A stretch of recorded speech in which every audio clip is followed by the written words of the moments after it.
আচ্ছা, আজকের ক্লাসের এটা ফার্স্ট কোশ্চেন। এটা হচ্ছে একটা সাজেশন, জাস্ট মাত্র কিছু প্রবলেম আমি করাচ্ছি, যেটা কিন্তু রবি স্যারের দেওয়া। তাহলে থ্যাঙ্কস যদি বলতে হয় তাহলে রবি স্যারকে বলবে। 15খানার প্রবলেম আছে, 15খানার প্রবলেম আমি করানোর চেষ্টা করছি। তাহলে ফার্স্ট প্রবলেম কি বলেছে? আচ্ছা, এটা একটা সাজেশন, ঠিক আছে? মানে আসতে পারে এরকম একটা ধারণা। তাহলে ফার্স্ট কোশ্চেন কি বলেছে? প্রমাণ করো একটা ঘনকের কর্ণদ্বয়ের অন্তর্গত কোণ কস ইনভার্স 1/3। তাহলে একটা ঘনক কীরকম দেখতে হয় যদি ছবিটা করে নিই, তাহলে আমি প্রথমে ছবিটা করে নিচ্ছি। নাহলে দেখো আমি ছবিটা করতে থাকছি, তোমরা দেখতে থাকো। ঘনকের কি হয়? ঘনকের প্রত্যেকটা বাহু সমান হয়ে যায়। ঘনকের প্রত্যেকটা বাহু যদি সমান হয় তাহলে মোটামুটি আমি অ্যাপ্রক্স একটা ঘনকের প্রত্যেকটা বাহু সমানভাবে আমি করার চেষ্টা করছি। তাহলে এই হচ্ছে, এটা হচ্ছে আমার এক্স অক্ষ, এটা হচ্ছে আমার ওয়াই অক্ষ, অ্যান্ড এটা হচ্ছে আমার জেড অক্ষ। তাহলে এইটা হয়ে যাবে আমার মূল বিন্দু, যেটা 0,0,0। আশা করি বোঝা গেছে। তাহলে এখানে কি করতে হবে? প্রথমেই ধরে নিতে হবে, ধরি ঘনকের প্রতিটি বাহুর, আরে রে রে রে বাহু বলি, বাহুর দৈর্ঘ্য আমি ধরে নিলাম কত? দৈর্ঘ্য আমি ধরে নিলাম এক্স একক। কিছু একটা একক তো ধরতেই হবে। তাহলে এক্স না ধরে এ ধরি, এ একক। তাহলে এ যদি হয় তাহলে মূল বিন্দু হয়ে যাবে এ। দেখো এক্স অক্ষর যে দূরত্ব, প্রত্যেকটা বাহুর দূরত্ব কি হয়ে যাবে? এ করে হয়ে যাবে।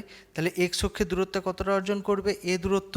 মূল বিন্দু থেকে এ দূরত্ব যদি অর্জন করে, এক্স অক্ষের ওপর বিন্দুটা যদি এ নাম দিই, তাহলে এ বিন্দুটা কীরকম দেখতে হবে? A00। ওয়াই অক্ষে যদি বিন্দুটা বি নাম দিই তাহলে বি বিন্দুটা কীরকম দেখতে হবে? মূল বিন্দু থেকে তো এক্স যাবে না, ওয়াই গেছে কত দূরত্ব? এটা এ দূরত্ব হবে, তাহলে এ দূরত্ব হলে 0A0। আর জেড বিন্দুটা হয়ে যাবে সি, এটা নাম কত হয়ে যাবে? 00A, কারণ বাহুর দূরত্বটা হচ্ছে আমার এ একক, তার জন্য এ হয়ে গেছে। এবার বাকি এটা যদি ডি, এটা যদি ই, এটা যদি এফ নাম দিয়ে বসি, আর এটা হয়ে যাবে জি। যাই হোক, ডি আসতে গেলে প্রথমে মূল বিন্দু থেকে এক্স অক্ষ বরাবর আসতে হবে এ দূরত্ব, ওয়াই অক্ষ বরাবর আসতে হবে এ দূরত্ব। তাহলে A,0 জেড যায়নি। ই আসতে গেলে মূল বিন্দু থেকে এক্স যাবে না, ওয়াই যাবে, জেড যাবে। তাহলে কত হয়ে যাবে? এক্স যাবে না, ওয়াই যাবে, জেড যাবে। একই রকমভাবে এফ হয়ে যাবে এক্স দূরত্ব এ, ওয়াই যাবে না, জেড যাবে। আচ্ছা, এবার হয়ে যাবে জি। জি হয়ে যাবে কি? জি আসতে গেলে এক্স আসতে হবে, ওয়াই আসতে হবে, তারপর জেড। তাহলে এ হয়ে যাবে। আশা করি সব বিন্দুগুলো বেরিয়ে গেল। আমাকে যদি কর্ণ করতে হয়, তাহলে কর্ণ করতে গেলে এটা একটা কর্ণ হবে, ও জি একটা কর্ণ হবে, ও জি একটা কর্ণ হবে, আর এফ বি একটা কর্ণ হবে। তাহলে আমাকে ওজি কর্ণর, ওজি এর ডাইরেকশন রেশিও বের করে নিতে পারি। দিক অনুপাত যদি বের করি তাও হবে, ভেক্টর দিয়ে যদি করি তাও হবে। তো দিক অনুপাত দিয়ে করি, তাহলে ও জি এর দিক অনুপাত কত হবে? দিক অনুপাত হয়ে যাবে জি মাইনাস ও। তাহলে দিক অনুপাত দুটো বিন্দুর মধ্যে দিক অনুপাত কত হয়? x2 minus x1, y2 minus y1, z2 minus z1। X স্থানাঙ্কের অন্তরটা জাস্ট। তাহলে a minus 0, a minus 0, a minus 0। তাহলে হয়ে যাবে কত? এ। একই রকমভাবে আমার এখানে আর কার বের করতে হবে? এফ বি এর দিক অনুপাত কত হবে? যে কোনো যদি এটা থেকে মাইনাস করো, এটা মাইনাস এটা করতে হবে, এটা থেকে মাইনাস করলে এটা মাইনাস এটা করতে হবে। তাহলে এফ বি করলে এ মাইনাস 0, 0 মাইনাস এ মাইনাস 0। তাহলে হয়ে যাবে এ মাইনাস এ।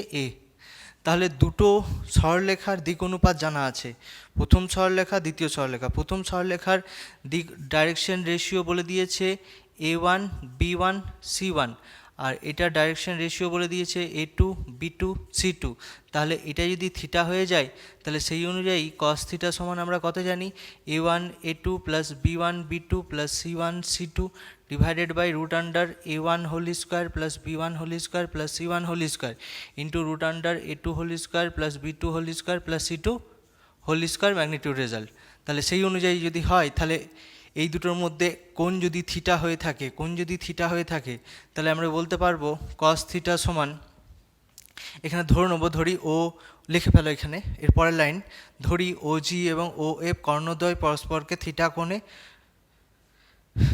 নত, তাহলে cos থিটা সমান কত হয়ে যাবে, A1 A2, এটা A1 B1 C1 A2 B2 C2, তাহলে A1 A2 A into A plus A into minus A কেন B1 B2 plus C1 C2 divided by root under A1 whole square B1 whole square C1 whole square A1 whole square B1 whole square B1 তো আমার A C1 whole square into root under A2 whole square minus A তার whole square করলে তো আমার এই হয়ে যাবে।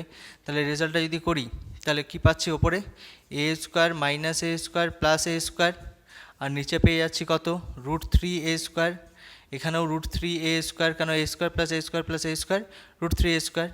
আচ্ছা এখানে দেখো A স্কোয়ার ক্যান্সেল আউট হবে, তাহলে পড়ে থাকবে A স্কোয়ার, এটা √3 পড়ে থাকবে, এখানে রুট থেকে একটা A বাইরে বেরোলো, √3 পড়ে থাকবে, রুট থেকে একটা A বাইরে বেরোলো, A স্কোয়ার A কেটে গেল, তাহলে √3 ইন্টু √3 কত হয়ে যাবে 1/3। তাহলে cos থিটা সমান যদি এত হয়, উভয় পক্ষে cos ইনভার্স নিয়ে নিলাম, cos ইনভার্স থিটা, তাহলে কত হয়ে যাবে cos ইনভার্স 1/3, তাহলে cos ইনভার্স অফ cos তাহলে কত হবে থিটা সমান হয়ে যাবে cos ইনভার্স 1/3। আশা করি বোঝা গেছে। বোঝা যদি যায় তাহলে নেক্সট প্রবলেম দেখি কি বলে দিয়েছে। আচ্ছা নেক্সট প্রবলেম দেখো কি বলে দিয়েছে। নেক্সট প্রবলেম বলে দিয়েছে লেখচিত্রের সাহায্যে সমাধান করো। সমাধান তো করেই দিয়েছে অলরেডি, 20 দিন পরীক্ষা পিছিয়ে গেছে। তাহলে কি মজা, তাহলে পড়তে থাকো, এই মজাটা পরে এনজয় করবে। তাহলে লেখচিত্রের সাহায্যে সমাধান করো, জেড ইজিকাস টু, এই রেজাল্টটাকে আমাকে চরম দেখাতে হবে যখন কন্ডিশনগুলো এগুলো রয়েছে, ঠিক আছে। তাহলে কিচ্ছু করবো না, আমাকে জেডকে যদি চরম দেখাতে হয় তাহলে কন্ডিশনগুলোকে আমি, এই যে কন্ডিশনগুলো রয়েছে এইগুলোকে বলে অসমীকরণ। অসমীকরণগুলিকে এখান থেকে অ্যান্সার লেখা শুরু করো, যে অসমীকরণগুলিকে সমীকরণে পরিণত করে পাই। তাহলে সমীকরণ পরিণত করলে কত হবে, x plus y is equals to 50 and 3x plus y is equals to 90, x is equals to 0 and y is equals to 0। Okay, তাহলে এটা ছেদিতাংশের আকারে পরিণত করতে পারি বা জিরো ফর্মে করতে পারি। জিরো ফর্মে যদি করি তাহলে কি করব, এক্স ওয়াই, একবার x0 পুট করব, x যখন 0 পুট করব, x0 পুট করে দিয়েছি, y রেজাল্ট কত হবে ব্রিটানিয়া 50-50। y যখন 0 পুট করব, দেখো x0 পুট করলাম একবার, y0 পুট করবো একবার, y যেই 0 পুট করবো x এর রেজাল্ট কত পাবো, ওই ব্রিটানিয়া 50-50। আচ্ছা একই রকমভাবে, আচ্ছা এটা যদি লিখে নিই তাহলে কি হবে বলবো, এটা একটা নাম দিয়ে দিই সমীকরণটা, এটা হচ্ছে 1 নম্বর সমীকরণ, এটা হচ্ছে আমার 2 নম্বর সমীকরণ। এই 1 নম্বর সমীকরণটি এখানে বলতে পারবো, 1 নম্বর সমীকরণটি এক্স অক্ষে কোথায় ছেদ করেছে, এক্স অক্ষে ছেদ করেছে 50,0-তে, মানে ওয়াই অক্ষে ছেদ করেনি, তাহলে এক্স অক্ষে ছেদ করেছে 50,0 বিন্দুতে এবং ওয়াই অক্ষে 0,50 বিন্দুতে ছেদ করেছে। আরে একে ছেদি সিং যে ছেদ করবে, ছেদি সিং না হলেও ছেদ করেছে, এই দেখো তা। আচ্ছা তাহলে এটা বুঝতে পেরেছি, ছেদিতাংশের আকারে বের করলেও সেই একই রেজাল্ট আসবে, জিরো ফর্ম করলেও সেই একই রেজাল্ট আসবে। আচ্ছা এবার এখানে যদি আমি ওয়াই পুট করি, আচ্ছা এটা একটা दीवार दे दी अल्ट्राटेक सीमेंट, भैया ये दीवार क्यों नहीं टूटती है, अरे ये जो अल्ट्राटेक सीमेंट से बनी है एक्स वाई। আচ্ছা তাহলে এক্স একবার 0 পুট করবো, x0 পুট করবো, ওয়াই রেজাল্ট কত পাবো 90। আচ্ছা একবার y0 পুট করব, y0 পুট করলে x কত পাবো, 3x যদি 90 হয়ে যায় তাহলে x 30 পেয়ে গেলাম। তাহলে একই রকমভাবে বলবো 2 নম্বর সমীকরণটি x অক্ষে কোথায় ছেদ করছে, 30,0-তে, 30,0 ও y অক্ষে কোথায় ছেদ করবে, y অক্ষে 0,90-তে। কেন 0,90-তে? কারণ y এখানে 90-তে ছেদ করেছে, এত বিন্দুতে ছেদ করেছে। তাহলে সেটা যদি হয়ে থাকে, লক্ষ্য করো আমি যদি ছবিটা করতে চাই তাহলে x অক্ষ আর y অক্ষ টেনে নেব। ওকে, তাহলে x অক্ষ y অক্ষ টানলে আমার ছবিটা কিন্তু সর্বদা কোথায় হবে, মানে প্রথম পাদে হবে। কেন, x > 0 y > 0, মানে x ও পজিটিভ y ও positive, x positive y positive কোথায় হয়, প্রথম পাদে। মূলবিন্দু থেকে যখন যাতায়াত শুরু করি তখন x যদি যেতে হয় ধনাত্মক আর y ধনাত্মক, প্রথম পাদেই আসবে। আচ্ছা, তাহলে এই সমীকরণটা করতে গেলে আমার প্রত্যেকটা বিন্দু দেখেছো কত করে কেটেছে, 10 করে কেটেছে। আমি প্রত্যেকটা ঘর 10 করে নিয়ে নিচ্ছি, মানে আমি এই যে ঘরগুলো নিচ্ছি দেখো, 1 2 3 4, y কেটেছে 90, 5 6 7 8 9। এটা স্কেল দিয়ে করবে যেন প্রত্যেকটা ইউনিট সেম বোঝায়। তাহলে এখানে হবে 1 2 3 4 5 6 7 8 9। 9 কেন নিলাম, প্রথম সমীকরণটি x অক্ষে কোথায় ছেদ করেছে, x অক্ষে ছেদ করেছে 50,0-তে, 1 2 3 4 5, তাহলে এই বিন্দুতে ছেদ করবে। আর y অক্ষে কোথায় ছেদ করেছে, 1 2 3 4 5, এই বিন্দুতে। তাহলে এই দুটো সরলরেখা যদি যুক্ত করে দিই, এই দুটো বিন্দু যদি যুক্ত করে দিই, সরলরেখাটা হলো না, তোমরা স্কেল দিয়ে করবে, তাহলে সরলরেখা হয়ে যাবে। আচ্ছা, তাহলে এই হয়ে যাচ্ছে আমার 1 নম্বর সরলরেখা। এরকম নাম দেবে, নাম দিলে বুঝতে সুবিধা হবে। সেকেন্ডটা হচ্ছে কত, সেকেন্ডটা হচ্ছে x অক্ষে 30,0-তে করেছে 1 2 3, তাহলে 30,0, প্রত্যেকটা ইউনিটকে 10 করে ধরে নিয়েছি। আচ্ছা, আর এটা করেছে 90, 4 5 6 7 5 6 7 8 9, তাহলে এখানে হবে। তাহলে এই দুটো বিন্দু যোগ করলে আবার টেরা হয়ে গেল দেখো।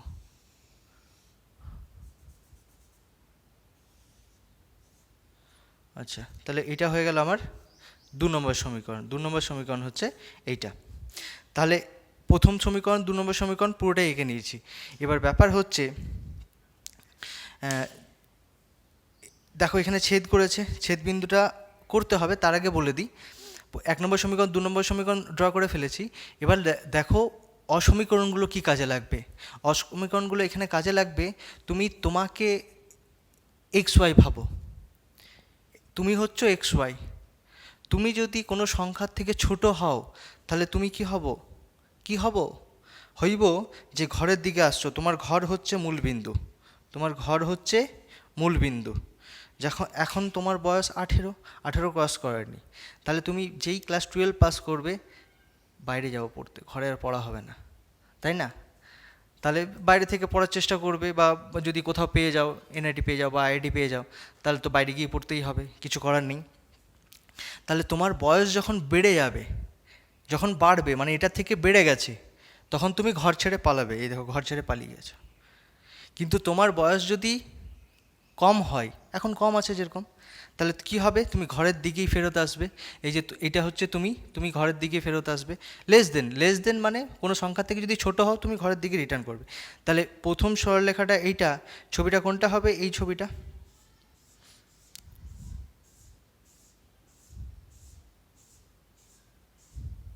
এই রেজাল্টটা হচ্ছে x > 0 y > 0 না, প্রথম পাত দিকে বাইরে যাবে না। আচ্ছা, একই রকমভাবে দ্বিতীয় সমীকরণটাও লেস দেন মানে ঘরের দিকে আসবে, মানে মূলবিন্দুর দিকে আসবে। মূলবিন্দুর দিকে আসলে কোন ছবিটা হবে, এই ছবিটা।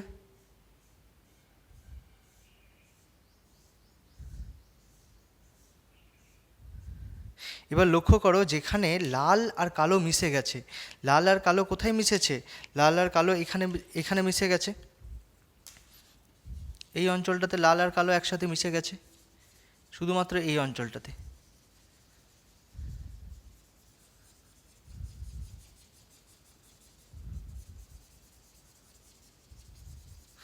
এ দেখো বেটা হাক দিয়া,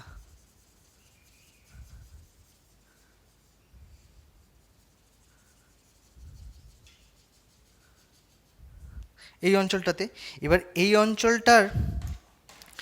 অঞ্চলটার ওপরে যে বিন্দুগুলো রয়েছে সেগুলোকে বললো প্রান্তিক বিন্দু। তাহলে কি বিন্দু রয়েছে? ও রয়েছে, এটা এ রয়েছে। এর স্থানাঙ্ক কত ছিল? এর স্থানাঙ্ক ছিল 30,0। এটা রয়েছে বি, বি এর স্থানাঙ্ক কত রয়েছে? 0,50, 0,50। আর এখানে একটা বিন্দু রয়েছে সেটা হচ্ছে সি। সি এর স্থানাঙ্কটা জানা নেই, তাহলে সি এর স্থানাঙ্ক কী করে পাবো? 1 আর 2 সমাধান করব। 1 আর 2 সমাধান করলে সি এর স্থানাঙ্ক পেয়ে যাব। তাহলে 1 আর 2 সমাধান কী করে করব? এখানে দেখছি ওয়াই ওয়াই 1 হয়ে গেছে, তাহলে 1 - 2 করে পাই। তাহলে 2 যদি করি তাহলে এক্স প্লাস ওয়াই ইজিকাস টু 50 আর 3x প্লাস ওয়াই ইজিকাস টু 90।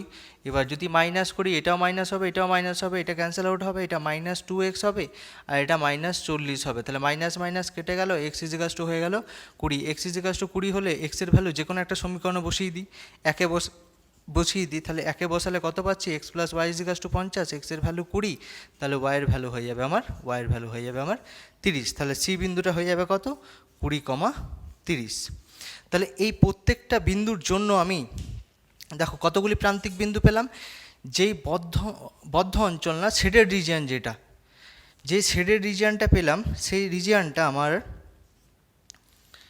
এটা এক্স ড্যাশ, এটা ওয়াই ড্যাশ, শেডেড রিজিয়নটা, সেই শেডেড রিজিয়নটা আমি কি করব? শেডেড রিজিয়নটার ওপরে যে বিন্দুগুলো পাচ্ছি সেগুলোই হয়ে যায় আমার প্রান্তিক বিন্দু। তাহলে প্রান্তিক বিন্দু কে পেয়েছি? 0,0 পেয়েছি। তাহলে প্রান্তিক বিন্দুগুলো পেয়েছি 0, 0,0। এ পেয়েছি কত? এ পেয়েছি 30,0। বি পেয়েছি কত? বি পেয়েছি 20,30। আর সি পেয়েছি কত? সি পেয়েছি আমি 0,50। তাহলে প্রত্যেকটা প্রান্তিক বিন্দুর জন্য আমি যদি জেডের রেজাল্ট বের করতে চাই তাহলে Z0 কত পাচ্ছি? Z0 পাচ্ছি 60 × 0 প্লাস 15 × 0 মানে আলটিমেট 0। জেড এ যদি বের করতে চাই তাহলে এক্সের জায়গায় এটা মান বসাচ্ছি, ওয়াইয়ের জায়গায় এটা, তাহলে 60 × 30 প্লাস 15 × 0 মানে 900। জেড বি যদি বের করতে চাই তাহলে হবে 60 × 20 প্লাস 15 × 30, তাহলে হয়ে যাবে কত? হয়ে যাবে 6 দিয়ে 1200 আর এদিকে রয়েছে 3×45, 12 আর 4 1650। আচ্ছা, জেড সি যদি বের করতে চাই 60 × 0, কারণ এক্সের ভ্যালু 0, ওয়াইয়ের ভ্যালু 50, 50 × 50, তাহলে 5 × 15 75 মানে 750। এবার দেখো জেডকে যদি চরম করতে হয়, এই যে চরম যদি করতে হয় তাহলে জেডের ম্যাক্স ভ্যালু নেবো। ম্যাক্স ভ্যালু কোথায় আসছে? Maximum value 1650।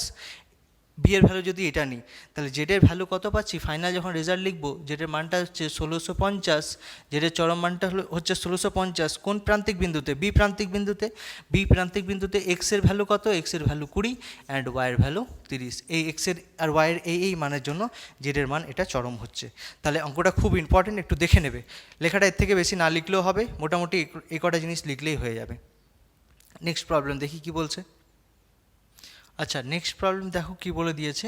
নেক্সট প্রবলেম বলে দিয়েছে আমায় যে x⁴1/x এর চরম মান আমাকে নির্ণয় করতে হবে। তাহলে আমি এক কাজ করি, এটা সমান y ধরে নিই, x⁴1/x উভয় পক্ষে লগ নিয়ে নিলাম। তাহলে log y = কত হয়ে যাবে? log x⁴1/x। নেক্সট লাইনে তাহলে log y = কত হবে? log y হয়ে যাবে পাওয়ার। লগে দেখো পাওয়ারে থাকলে কি হয়ে যায়? লগে পাওয়ারে থাকলে মানে log a⁴b থাকলে b log a হয়ে যায়। a⁴b থাকলে b log a হয়ে যায়। তাহলে সেটা যদি হয়ে যায় তাহলে এখানে বলতে পারবো 1/x সামনে চলে আসবে, log x হয়ে যাবে। আশা করি বোঝা গেছে। বোঝা যদি যায় তাহলে এটা আমি u/v করতে পারি, u×vও করতে পারি। তাহলে u/v করি, u/v যদি করি তাহলে log y = এটা হয়ে যাবে log x / x। আচ্ছা, এক কাজ করো, এখানে দেখো log y এর জন্য করতে হবে না, log y-কে তুমি y1 ধরে নাও, কারণ এটা যদি log y যদি ইনক্রিজ হয় তাহলে xও ইনক্রিজ হবে, এটা যদি ডিক্রিজ হয় এটাও ডিক্রিজ করবে, তাহলে এটা ইনক্রিজই হবে log y 0 থেকে 1 থেকে পরের পর্যন্ত। তাহলে এখানে ওয়াই যদি ধরলাম তাহলে এটাকে ডিফারেন্সিয়েট করব কার সাপেক্ষে, উইথ রেসপেক্ট টু এক্সের সাপেক্ষে। তাহলে d y one divided by d x equals to রেজাল্টটা হয়ে যাবে u by v, v square ওপরে ভি আনচেঞ্জ, ইউ এর differentiation 1/x minus log x unchange, এক্সের ডিফারেন্সিয়েশন 1। যদি ইউ ভি কারো মনে নেই তাহলে দেখো এটা ইউ এটা ভি, ভি নিচে হোল স্কোয়ার হয়ে যায়, এই ভি ওপরে গিয়ে আনচেঞ্জ থাকে, অপরিবর্তিত থাকে। ইউ এর ডিফারেন্সিয়েশন হয়ে যায়, ইউ এর ডিফারেন্সিয়েশন যেহেতু করলাম মাইনাস ইউ এর ডেরিভেটিভ ভি এর ডিফারেন্সিয়েশন হয়ে যায়। তাহলে এক্স এক্স ক্যান্সেল আউট হলে d y one by d এক্সের রেজাল্ট হয়ে যাবে আমার 1 minus log x divided by x square. Again differentiation যদি করি D I F F with respect to x যদি করি তাহলে d two y one divided by d x two, তাহলে এখানে হয়ে যাবে x to the power 4 u by v, V ওপরে গিয়ে আনচেঞ্জ, কেন এটা স্কোয়ারের স্কোয়ার হয়ে গেছে, স্কোয়ারের স্কোয়ার হয়ে গেছে, ভি ওপরে গিয়ে আনচেঞ্জ। এটা ডিফারেন্সিয়েশন যদি করি 1 এর ডিফারেন্সিয়েশন 0, এক্সের differentiation 1/x minus 1 minus log x unchange থাকলো, ভি এর ডিফারেন্সিয়েশন হয়ে যাবে আমার 2x। তাহলে এটা থাক, এটা যদি আমি কিছু না করতেও চাই তাও হবে, নর্মালি রেখে দিই। এবার বলবো ওয়াইয়ের চরম বাবম মানের জন্য ওয়াই ওয়ানকে চরম বাবম হতে হবে, তাহলে ওয়াই এর চরম বা অবম মানের জন্য কি বলতে পারবো d y one divided by d x 0 হবে, প্রথম অর্ডার ডেরিভেটিভটাকে 0 হতে হবে। প্রথম অর্ডার ডেরিভেটিভটাকে 0 হওয়া মানে 1 minus log x divided by x square result 0 হবে। তার মানে হচ্ছে 1 মাইনাস এক্স স্কোয়ার তো 0 হবে না, তাহলে লগ এক্স ইজিকালস টু 0, তাহলে লগ এক্স ইজিকালস টু 1। এই রেজাল্টটা যদি হয় এটাও একটা লিমিটের ফর্মুলা, লগ ই বেস এক্স ইজিকালস টু যদি এম হয়ে যায় তাহলে এক্স ইজিকালস টু হয়ে যায় ই টু দি পাওয়ার এম, তাহলে এখানে ই বেস রয়েছে তাহলে x equals to e to the power 1। এবার এই এক্সের রেজাল্ট আমি যদি ডাবল অর্ডারে পুট করি d two y one divided by d x টুতে যদি পুট করি এক্স ইজিকালস টু ই, তাহলে কি পাচ্ছি দেখো তো, এখানে মাইনাস তো এক্স এক্স কেটে যাবে, এক্স একটা কেটে যাবে, শুধু মাইনাস এক্স মানে মাইনাস ই পড়ে থাকবে। যদি না বোঝা যায় দেখো মাইনাস 0 মাইনাস মানে মাইনাস, এক্স কেটে যাবে শুধু মাইনাস পড়ে থাকবে, তাহলে এক্সের জায়গায় বসিয়ে দিয়েছি ই। আর এখানে হয়ে যাবে দেখো 1 মাইনাস লগ ই তো 1 হয়ে যায়, আর এটা 2ই থাক আর না থাক তার ক্ষতি কি, এটা হোল স্কোয়ার মানে হোল টু দি পাওয়ার 4, তাহলে আলটিমেট এটা 0, তাহলে হয়ে যাবে minus e by e to the power 4। এবার ই গ্রেটার দেন 0, কেন ই একটা ধনাত্মক মান যার ভ্যালু 2 থেকে 3-এর মধ্যে হয়, ই একটা ধনাত্মক মান যার ভ্যালু 2 থেকে 3-এর মধ্যে হয়। তাহলে এই রেজাল্টটা লেস দেন হয়ে যাবে, আর লেস দেন হলেই তো চরম হয়ে যায়, লেস দেন যদি হয় তাহলে চরম হয়ে যায়, তাহলে এক্স ইজিকালস টু ইতে ওয়াই চরম হবে। তাহলে চরম মানটি কত হবে, চরম মানটি হলো ওয়াইয়ে বসিয়ে দেবো, ওয়াইয়ে কী বসাবো এক্স ইজিকালস টু ই, আর ওয়াইয়ের রেজাল্ট কত ছিল x to the power 1/x, তাহলে রেজাল্টটা হয়ে যাবে ই টু দি পাওয়ার 1/e। আশা করি বোঝা গেছে, ই টু দি পাওয়ার 1/e। তাহলে বোঝা যদি যায়, পরের প্রবলেম দেখি। চরম মানটি বের করতে বলেছিল, চরম মানটি বের করে দিয়েছি, পরের প্রবলেম দেখা যাক কি বলছে।